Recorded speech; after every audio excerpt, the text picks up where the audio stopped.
Todos os campos do conhecimento estão conectados por colaborações e tensões que geram a complexidade da vida. Do ponto de vista científico, qual o papel social da arte?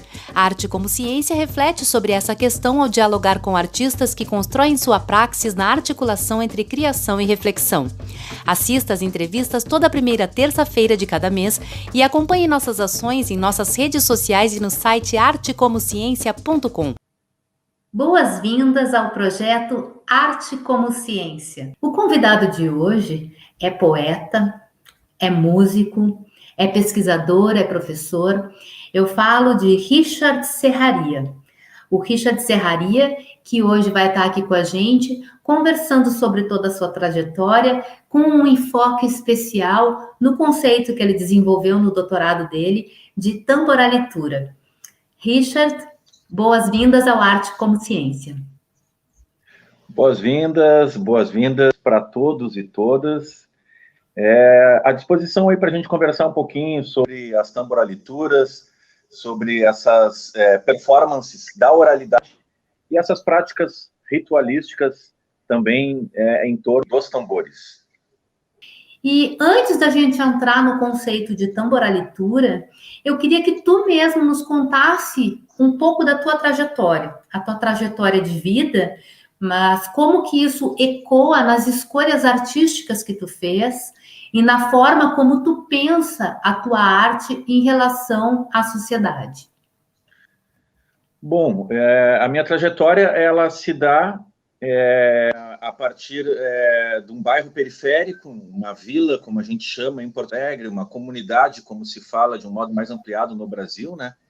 E que pode chamar também de uma favela, que é a Serraria, na zona sul de Porto Alegre. Estudei na escola pública a vida toda, adentrei na universidade pública mais tarde, né, no curso de letras da URGS, e a partir de então começo também a ter contato com a literatura brasileira de um modo mais ampliado, sobretudo a partir do enfoque da poesia, a poesia de Carlos Drummond de Andrade, a poesia de João Cabral de Melo Neto. Essas musicalidades quilombolas, a partir de uma pesquisa, me levam também ao universo das escolas de samba, aqui em Porto Alegre. Eu passo a ensaiar e a desfilar na bateria do Imperadores do Samba durante 3 anos. Depois desfilo também na bateria na União da Vila do IAPI e, por último, nos Bambas da Orgia, já experienciando o tambor supapo num contexto carnavalesco, que é um espaço, digamos assim, de sobrevivência do supapo ao longo do século XX, o carnaval. Então, essa é a minha vivência, a vivência de um jovem de periferia que tem esse contato direto com a cultura popular, com o samba, com a roda de tambor, né, pandeiro, surdo, cavaco, violão, enfim. Brevemente, essa, eu acho que dá para dizer assim, que é a minha trajetória como artista, como pesquisador, como estudante, que isso tudo acaba chegando nesse encontro com o tambor supapo. Eu queria que tu falasse um pouco de como é para ti vivenciar essa experiência híbrida, sendo ao mesmo tempo um cara que reflete sobre a cultura hegemônica, sobre alguma cultura do Rio Grande do Sul que tem um ranço assim de algumas regras tradicionalistas que por muitas vezes deixam silenciar outras vozes do Rio Grande do Sul. Eu também queria que tu falasse como que tu faz as tuas escolhas na construção das tuas reflexões e na construção do teu posicionamento artístico, tanto no teu discurso quanto na tua estética. Bom, eu penso assim que a dimensão artística, eu penso ética e estética como elementos indissociáveis. A arte que eu faço, a minha literatura, se é que dá para dizer assim, uma literatura participante, participante também nesse sentido de pensar o momento histórico que a gente vive. A vigência ainda hoje muito forte disso que a gente conhece como racismo estrutural, num país como o Brasil, e também esse meu percurso pessoal, né, de me reconhecer como esse pardo, portanto, negro também, né, dentro dessa categoria política de negritude, a herança dos povos originários na cultura, a herança dos povos vindos de África na cultura do Estado do Rio Grande do Sul. Então, se a gente mostra um tambor como esse aqui, né, um tambor supapo, um tambor de 1,10 m, e que tem aproximadamente essa forma aqui, né, uma forma cônica.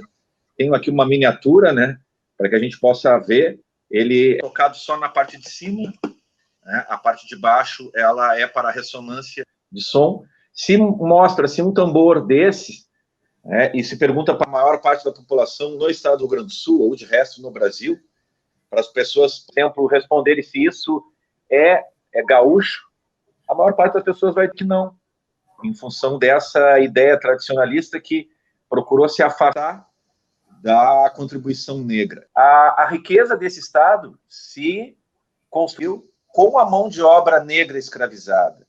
E por que essa presença negra não é colocada na cultura, não aparece no folclore dito como folclore oficial do Rio Grande do Sul?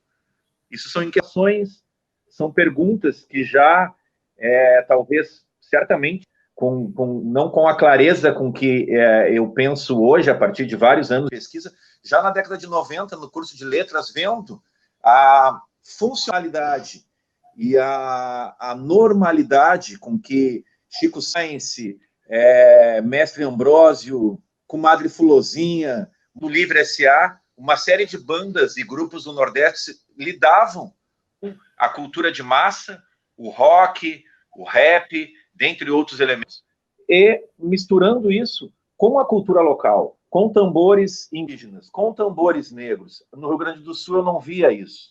Ainda não reconhecemos a presença negra como efetivamente presente na nossa cultura.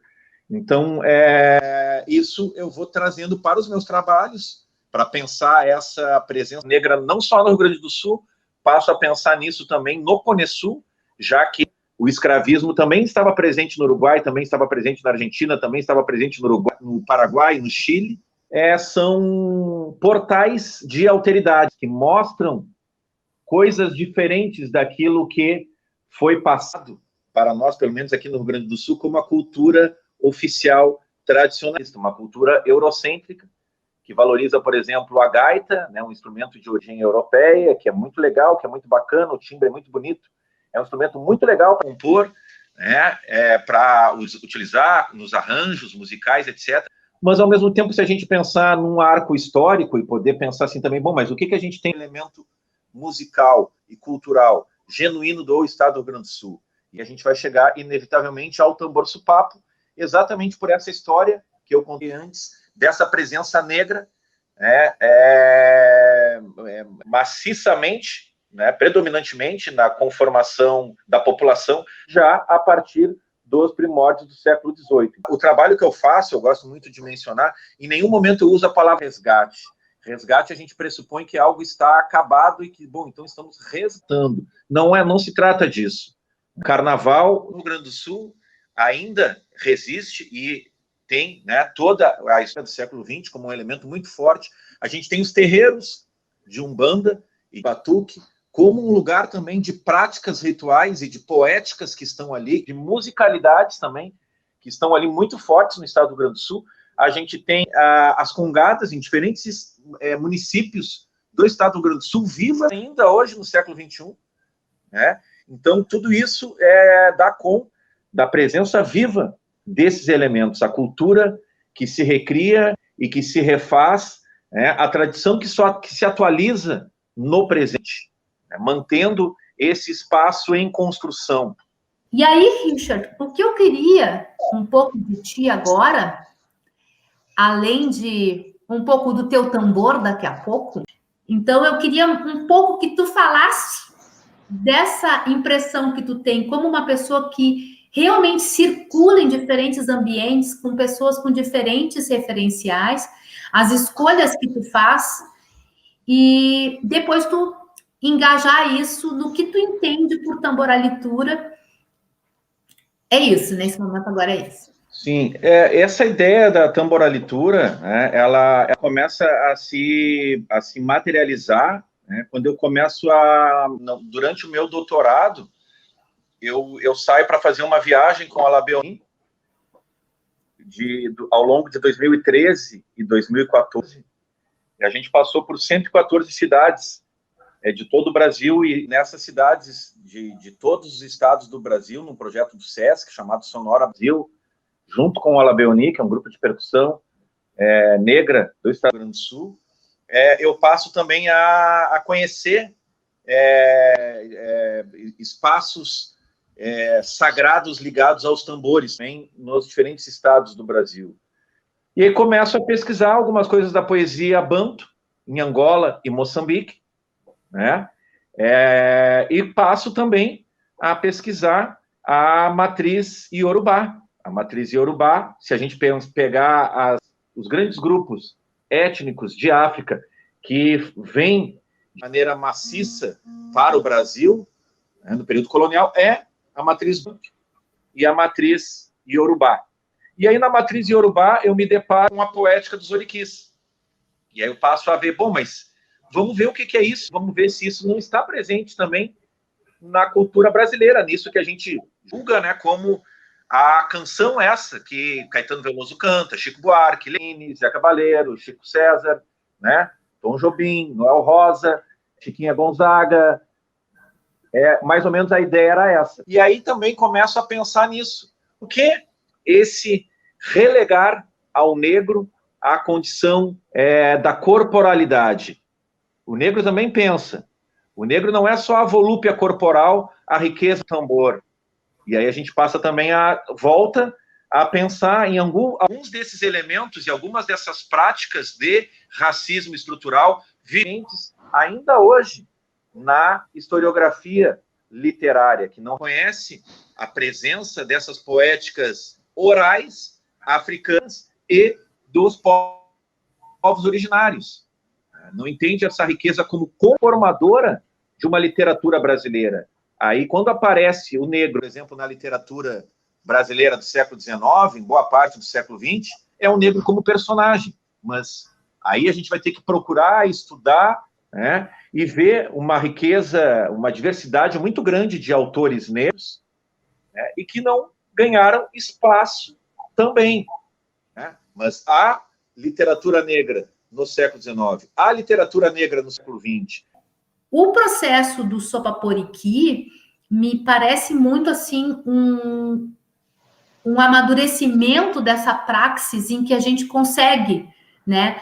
Tipo, se a pessoa lê um artigo teu sobre tamboralitura e ela escutar o Sopaporiqui, né? Ela vai ver a tamboralitura do Sopaporiqui. Então, eu queria que tu falasse um pouquinho disso. Esse, então, é um trecho, né, do Supaporiqui.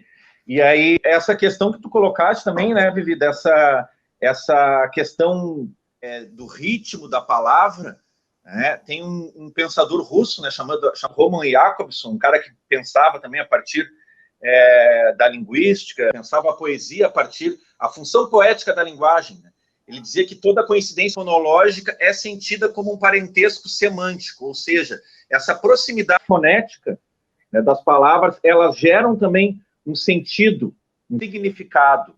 Né? E, obviamente, por ser uma poesia oral, o espaço dela é muito mais aqui o gó do que propriamente a letra, essa tecnologia da escrita. Por isso, a publicação desse livro se deu primeiro através de 15 vozes de mulheres negras e indígenas, a Viviane Jugueiro entre elas, né, para depois apenas vir a tecnologia da escrita. Né? O livro é o segundo momento. Né? E aí começou como a parte oralizada, o boca, a orelha, veio agora para o livro, estamos ainda na segunda parte, vai ser lançado semana que vem na Feira do Livro de Porto Alegre, e tomara que em 2021 a gente possa levar para o palco, também com os tamboreiros, com as vozes, né, e certamente com a dança dos orixás, então, para completar aquilo que eu imagino que são as 3 fases do Supapuriqui, né? O boca, a orelha, a tecnologia da escrita e a corporalidade, a performance de palco, onde há essa indissociabilidade, como bem colocaste, né? Bom, Supapuriqui, o que é? É um espetáculo de dança, ou é um espetáculo de música, ou um espetáculo de poesia? É tudo isso. Eu queria que tu relacionasse essa cura com a ideia de arte como ciência, com a tua experiência pessoal de transformação e com as escolhas que tu faz como um cientista artista. Nós não somos anti-europeus, óbvio que não. A gente só está trazendo a ideia da necessidade de inclusão da contribuição negra, assim como dos povos originários, e de quem mais se sentir representado a ponto de reivindicar isso para si. Olha, eu quero chamar atenção para a presença do povo cigano no estado do Rio Grande do Sul. Ótimo, bacana, eu acredito nisso. Acredito nessa malungagem, esse sentimento de solidariedade, né, entre esse movimento diaspórico, que pode ser afrodiaspórico, que podem ser outras diásporas também.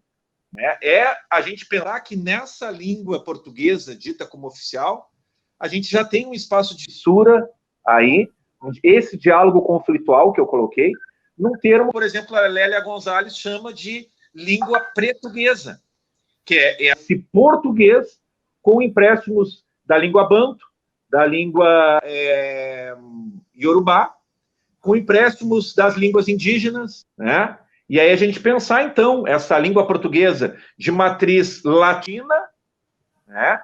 E de como essa língua portuguesa, oficial falada no Brasil, ela está recheada de palavras e expressões, né, que são empréstimos linguísticos de línguas de povos originários e de povos provenientes de África. Então, é aí que eu acho que a minha arte vai nessa direção, de procurar construir, né, essa oralidade, ou essa noção de crioulidade, crioulo, para aqueles nascidos na Chamama, na América. De que forma que tu compreende essa relação complexa desses elementos, dessa multiplicidade de elementos da cultura popular, né? E, ao mesmo tempo, como que isso ecoa? E aí eu queria ver se tu pode conversar um pouquinho com a gente sobre isso. Eu vejo muito desse modo, assim, acho que a cultura que me interessa trazer para a noção de arte, para trazer isso, assim, requerendo o estatuto de arte, né, eu gosto muito disso, né, de pensar, bom, trazer, por exemplo, um DJ do universo do hip-hop, a questão tecnológica, mas, ao mesmo tempo, trazer o tambor supapo, né? Tá ali o DJ, a guitarra, o contrabaixo, o teclado, está ali a tecnologia, estão ali as antenas, mas eu também quero as raízes ali, né? Eu quero uma percussão negra do estado do Rio Grande do Sul que conte também que esse território, essa região do planeta também foi habitada e é habitada ainda por negros e descendentes de negros, né? Negras que construíram, portanto, a história dessa região. Então, essa questão do orgânico e do tecnológico, das antenas e das raízes, do artesanal, né? Enfim, para mim isso é o meu sul, não é o norte, né? Eu tenho pensado muito isso através do Supapo, e tenho essa reflexão, eu tenho visto ela de modo prático já a partir de 2011, eu publico num caderno da Uniriter, né, uma reflexão sobre a pedagogia do Supapo. E aí o nome pode assustar, né, pedagogia do Supapo, mas a pedagogia do tambor Supapo, que nada mais é do que a implementação da Lei 10.639 através do Supapo. Ele é um elemento disparador com uma força tremenda e com uma série de aspectos que podem ser desdobrados a partir disso. O documentário O Grande Tambor, de 2010, que conta a história do Mestre Batista, conta a história do Jiba-Jiba, conta a história da presença negra no Rio Grande do Sul através do Supapo, se dá através de uma política pública do IFAM, o Instituto do Patrimônio Histórico e Arquitetônico Nacional. E assim a gente vai também vendo. Não acredito em tradições intactas e paradas numa campânula de vidro que não se pode mexer. Não acredito nisso. Acredito em cultura viva e que a cultura é um elemento suficientemente capaz de fazer a mulher, por exemplo, se questionar por que poucas mulheres tocam tambor no Rio Grande do Sul? Em que medida o machismo se mostra em maior ou em menor grau aí? Entende? Por que esse tambor não está dentro desse espectro da cultura oficial do Rio Grande do Sul? Por que as pessoas em diversos estados do Brasil se assustavam quando o Alabeoni fazia uma fala dizendo: esse tambor é um tambor negro, genuíno do Rio Grande do Sul? Sim, há negros no estado do Rio Grande do Sul. Eles construíram a história do estado com a força da mão de obra escravizada. Richard, eu acho que essa tua contribuição realmente vai fazer as pessoas refletirem muito sobre essa construção. Eu te agradeço sobremaneira. Foi muito rica a conversa contigo. Com certeza, quem ainda não conhece o teu trabalho, que assistir essa live, vai ir atrás, porque precisa muito. Então, eu queria te perguntar, assim, se para encerrar, tu tem um curtinho, porque a gente ainda tem curtinho, para a gente poder ficar com esse gostinho, né? Tá. Giba Gigante Negão.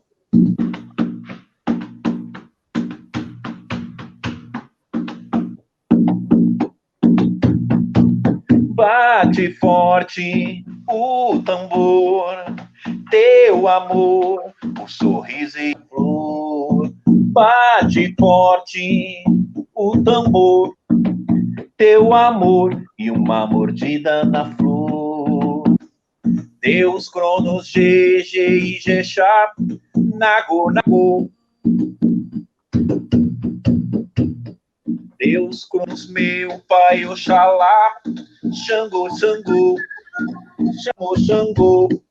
A palma da tua mão é branca, meu irmão. O canto do sopapo é negro, negão. A palma da tua mão é branca, meu irmão. O canto do sopapo é negro, negão. Ô, Biaiá. Ô, Biaiá. Ô, Biaiá. Ô, Biaiá. Ô, Biuiu.